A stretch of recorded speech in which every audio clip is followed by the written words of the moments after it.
როგორც ხედავთ, ანუ ჩემს უკან ჩვენი корпуსის 2 მეტრის არის დაშორება, აშენებენ ცათამრჯენს, რის გამოც სახლი ძალიან ზანზარებს მშენებლობის პროცესში.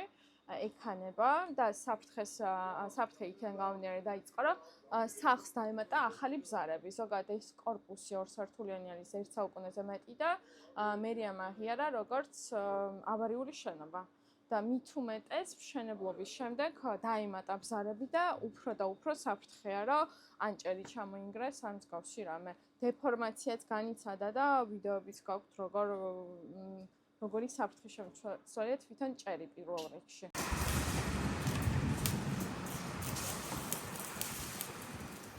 მირყევა სახლი პირდაპირ მნიშვნელობით. ბევრჯერ დილითაც გაგვაღვიძა.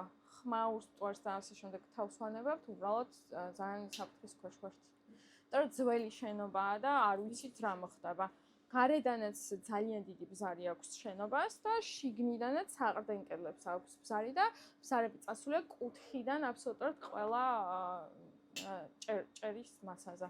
არაერთხელ ვთხოვეთ კომპანიას მოსული იყვნენ ენახათ ადგილზე, არაერთხელ დაუკავშირდით მერიას, უსაფრთხოებას, ასევე მუნიციპალურ მერიას, მოვიდნენ შეშფოთება, რა თქმა უნდა, გამოთქვეს ოღონდ მერიიდან.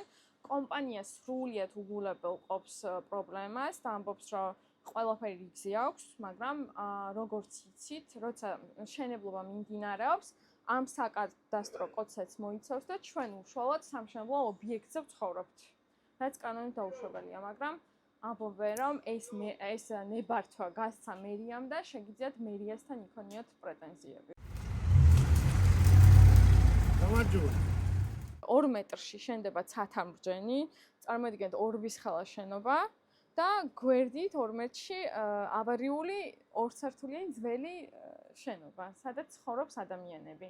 და სამომავლოდ აპირებენ ამ ყველაფრის აღებასაც და აქაც ცათამრჯენის აშენებას და რატომ არ ასახლებენ ადამიანებს ავარიული корпуსიდან, პირადად მე პასუხი ვერ მივიღა ვერავისგან.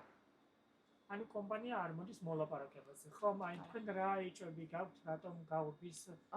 რა თქმა უნდა, პირველ რიგში ალბათ ინტერესია იმისი, რომ დაზოგონ მათი ფინანსები და არ გადაუხადონ ეზოში მცხოვრებ 30 ოჯახს ქირის ფული. მეტი უბრალოდ ვერ ხვდები რატო.